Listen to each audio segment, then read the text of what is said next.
आपके आसपास या आपके फ्रेंड सर्कल में आपने कभी किसी लड़की को तो देखा जाना होगा जो टॉक्सिक रिलेशनशिप में अपने हस्बैंड या बॉयफ्रेंड के साथ है, पर कभी बाहर नहीं निकलती वहाँ से। ऐसे बहुत लेडीज़ हैं जो टॉक्सिक रिलेशनशिप में फंस जाती हैं या खुद के चॉइस से रहती है।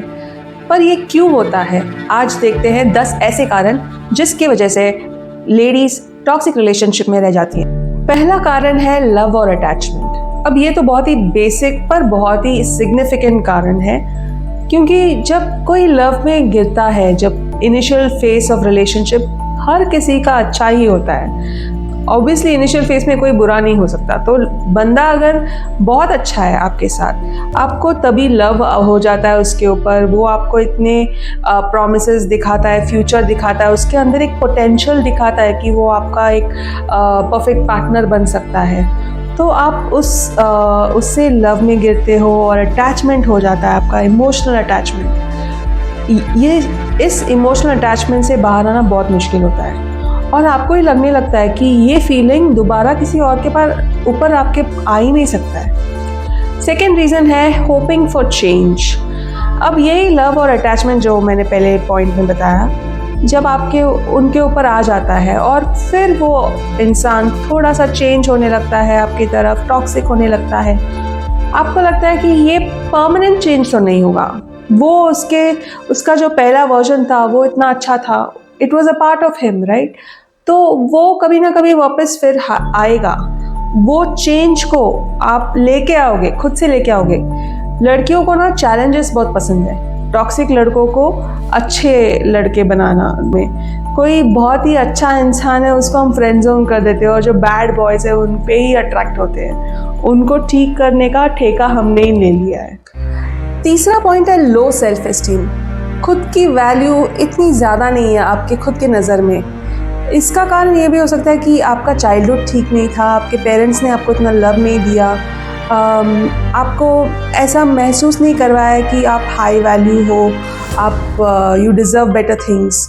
तो आपका कोई पास्ट रिलेशनशिप भी होगा, इससे भी ख़राब वाला रिलेशनशिप हो सकता है, तो आपका जो बॉयफ्रेंड, जो पार्टनर है, थोड़ा बेटर लगता है, even though he is toxic, उससे तो बेटर लगता है।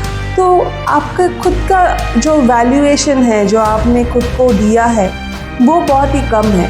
ये और एक कारण है। चौथा कारण है मैनिपुलेशन और गैस लाइटिंग।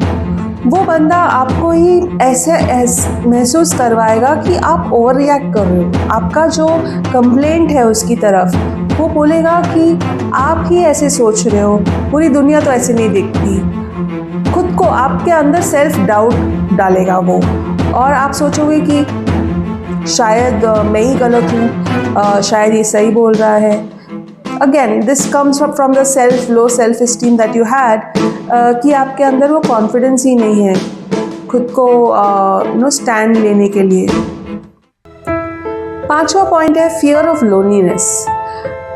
बस एक रिलेशनशिप में आप चले जाते हो, you get familiar with that person, आदत लग जाती है उस पर्सन की, तो फिर आपको लगता है कि अगर कोई टॉक्सिक ट्रेट्स के जैसे इसको मैं छोड़ दूँ, उसके बाद डेटिंग सीन में जाना पड़ेगा। और डेटिंग सीन तो बहुत ही ब्रूटल होता है लड़कियों के लिए, क्योंकि लड़के रियल रोमांस के लिए कम और फिज़िकल एक्टिविटी के लिए ज़्यादा वहाँ पे आपको ढूंढते हैं। तो it's very difficult to find another guy and start from scratch.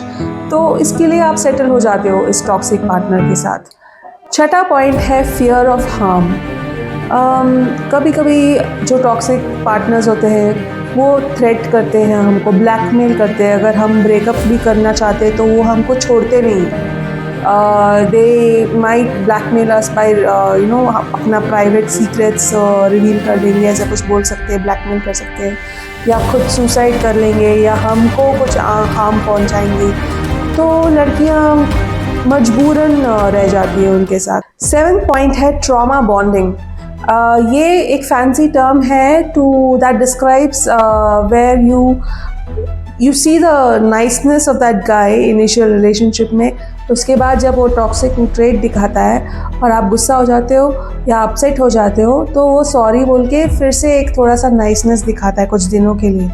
तो आपको लगता है एक होप जाग जाता है, फिर से अगर वो टॉक्सिक ट्रेट दिखाता है, ये अप एंड डाउन फ्लक्चुएशन होता रहता है। तो इस बीच उसके अच्छाई के तरफ आपका एक डीप इमोशनल कनेक्शन हो ही जाता है, एक बॉन्डिंग हो जाता है, पर वो आपको ट्रॉमा भी देता है। और फिर ये फ्लक्चुएशन के अंदर ही अब बॉन्डिंग को आप दूर ही नहीं कर पा रहे हो, उससे निकल ही नहीं पा रहे हो, क्योंकि वो आपको फॉल्स होप देता रहता है और आप भी वो लेते रहते हो। 8th पॉइंट है सोसाइटल प्रेशर।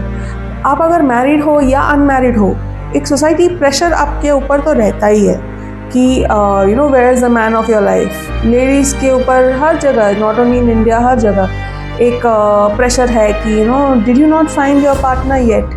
और अपना बायोलॉजिकल क्लॉक भी है। तो मतलब अगर एक टॉक्सिक पार्टनर मिल भी गया है और आपका एज थोड़ा प्रोग्रेस हो रहा है, तो आपको लगता है कि अब इस एज में जाके मैं क्या ब्रेकअप करूँगी या क्या डिवोर्स लूँगी।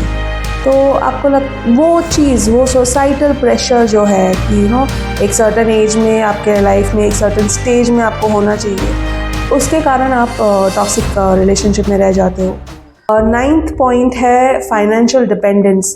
अब ऐसा नहीं है कि हर लड़की ये पॉइंट में रेलेवेंसी देखेगी, पर there are still some women जो बहुत कम कमाती है या बिल्कुल नहीं कमाती है, और अगर मैरिज में चले गए और कुछ कारणों के जैसे कि प्रेगनेंसी या मदरहुड, उसके लिए आपने पूरी तरह से आप फाइनेंशियली डिपेंडेंट हो जाते हो आपके पति के ऊपर। तो अगर वो टॉक्सिक होता है तो क्या ही कर सकते हो आप। अब हमारे लास्ट पॉइंट में आती हूँ, चिल्ड्रन। तो जब आपके चिल्ड्रन हो जाते हैं तो आप बच्चे को भी आप ब्रोकन होम नहीं देना चाहते। आप फाइनेंशियली भी डिपेंडेंट हो, चिल्ड्रन को भी देखने के लिए आपको एक फादर की ज़रूरत होती है, even if you are financially independent. तो इस सब कारण की वजह से आप टॉक्सिक पार्टनर के साथ रह जाते हो। टॉक्सिक रिलेशनशिप से बाहर निकलने का एडवाइस तो आपको बहुत ही मिलता है, लेकिन वो करना बहुत ही मुश्किल है। And I can totally relate with all the ladies who are in a toxic relationship, who are trapped, या शायद आप ट्रैप हो, ऐसे आपको अब तक रियलाइजेशन भी नहीं हुआ। तो ये 10 पॉइंट में आप देख लो कि आप किस वजह से आपके रिलेशनशिप टॉक्सिक पार्टनर के साथ आप अभी भी हो। और अगर आप इसके बारे में कुछ कर नहीं सकती, तो एटलीस्ट जब तक आप रिलेशनशिप में भी हो ना, खुद के ऊपर ध्यान दो, खुद का कुछ डेवलपमेंट करो, खुद का पर्सनल ग्रोथ के ऊपर ध्यान दो, उस पार्टनर को इम्प्रूव करने के लिए टाइम वेस्ट ना करो। और अगर आप निकल सकती हो तो निकल लो प्लीज़।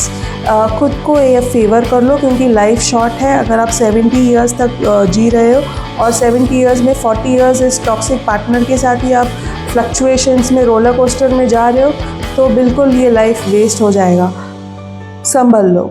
लव और लाइफ को बनानी है ग्रेट, तो लाइक और सब्सक्राइब करो। Don't be late.